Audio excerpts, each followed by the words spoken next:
समस्त ध्यान की प्रक्रियाएं मन के पार उठने के उपाय हैं। मन का अर्थ है विचलित चेतना और ध्यान का अर्थ है अविचलित चेतना। ध्यान का अर्थ है मन की मृत्यु। इसलिए ज़ैन फकीरों ने ध्यान के लिए नाम दिया है नो माइंड। कबीर ने भी ध्यान को अमनी अवस्था कहा है, ए स्टेट ऑफ नो माइंड। ध्यान का अर्थ है जहां मन न रह जाए, जहां मन न बचे, जहां कोई विकल्प ना हो, जहां कोई द्वंद्व ना हो। अगर एक क्षण को भी मैं इस आंतरिक समता को पा जाऊं, जहां मन में कोई द्वंद्व ना हो, जहां कोई विपरीत भाव ना हो, जहां कोई कलह ना हो, कोई कॉन्फ्लिक्ट ना हो, एक क्षण को भी अगर ये समरसता भीतर आ जाए तो मैं निश्चय को उपलब्ध हुआ। उसी क्षण मुझे परमात्मा उपलब्ध हो जाए, उसी क्षण उसकी मुझे झलक मिल जाए, धागे की झलक मिल जाए मनकों के भीतर जो छिपा है। सूफी फकीर एक ध्यान का अभ्यास करते और करवाते हैं। पश्चिम में जॉर्ज गुरजिएफ ने भी उस ध्यान के प्रयोग को बहुत प्रचलित किया इस सदी में। सूफी फकीर उस प्रयोग को कहते हैं द एक्सरसाइज ऑफ हाल्ट, और गुरजिएफ ने कहा है उसे स्टॉप एक्सरसाइज, रुक जाने का प्रयोग। गुरजिएफ अपने साधकों को कहता था कि जब मैं कहूं स्टॉप, रुक जाओ, तो तुम जो भी कर रहे हो वैसे ही रुक जाना। अगर तुम्हारा बायां पैर चलने के लिए ऊपर उठा हो तो वो वहीं ठहर जाए। अगर तुम्हारा ओंठ खुला हो बोलने के लिए तो वहीं रुक जाए। अगर तुम्हारी आंख खुली हो तो ठहर जाए।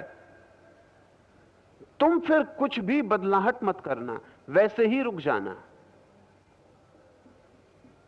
सूफी फकीर कहते हैं कि अगर एक क्षण को भी कोई पूर्णता से रुक जाए तो उसी पूर्णता के रुकावट के क्षण में, ठहरे होने के क्षण में, उस अगति में उसे निश्चय का अनुभव हो जाएगा। गुरजिएफ ये प्रयोग कर रहा था तिफलिस, रूस के एक छोटे से नगर में, एक नहर के पास पड़ाव डालकर अपने साधकों को पड़ा था। तंबू के भीतर बैठा था सुबह ही, और पास में ही नहर थी, लेकिन नहर बंद थी, पानी उसमें था नहीं। अचानक उसने चिल्ला के तंबू के भीतर से कहा स्टॉप, रुक जाओ। 3 साधक नहर को पार कर रहे थे, सूखी नहर को। वे वहीं रुक गए, जो साधक ऊपर थे वे ऊपर रुक गए, और तभी अचानक नहर किसी ने खोल दी, पानी आ गया। पानी को देखकर एक साधक ने सोचा कि गुरजिएफ तो भीतर है तंबू के, उसे क्या पता कि हम कहां फंस गए। अगर मैं रुका तो जान को खतरा है। लेकिन फिर भी वो जब तक गले तक पानी आया तब तक रुका रहा। गले के पानी ऊपर जाने लगा, वो छलांग लगा के बाहर निकल गया। दूसरे साधक ने सोचा कि और थोड़ी देर रुकूं, शायद गुरजिएफ आज्ञा दे दे। लेकिन जब नाक भी पानी में डूबने लगी तो उसने सोचा कि अब पागलपन है, हम यहां ध्यान सीखने आए, कोई जान गंवाने नहीं। और वो पागल भीतर बैठा हुआ, उसे शायद पता भी नहीं है कि बाहर हम नहर में फंस गए। वो भी छलांग लगा के बाहर निकल गया। लेकिन तीसरे साधक ने सोचा कि जब तय ही कर लिया तो अब कोई बदलाहट नहीं। उसके सिर पर से पानी बहने लगा। गुरजिएफ भागा हुआ तंबू के बाहर आया, छलांग लगा के नहर में कूदा। उस तीसरे साधक को बेहोश बाहर निकाला गया। बेहोश बाहर से, शरीर में पानी भर गया, शरीर से पानी निकाला गया।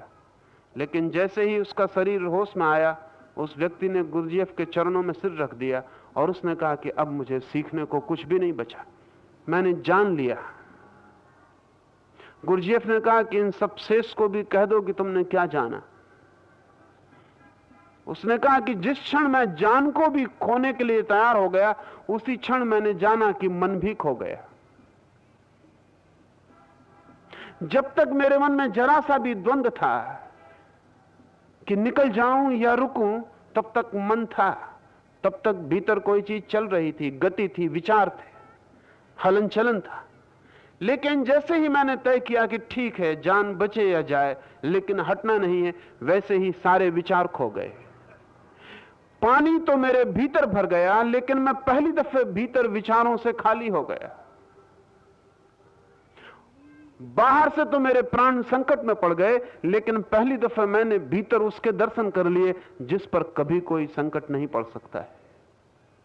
मैं मर भी जाता तो अब कोई हर्ज ना था, क्योंकि मैंने उसकी झलक पाली जो कभी नहीं मरता है। निश्चय का अर्थ है ऐसी अवस्था जहां मन का कोई कंपन ना हो।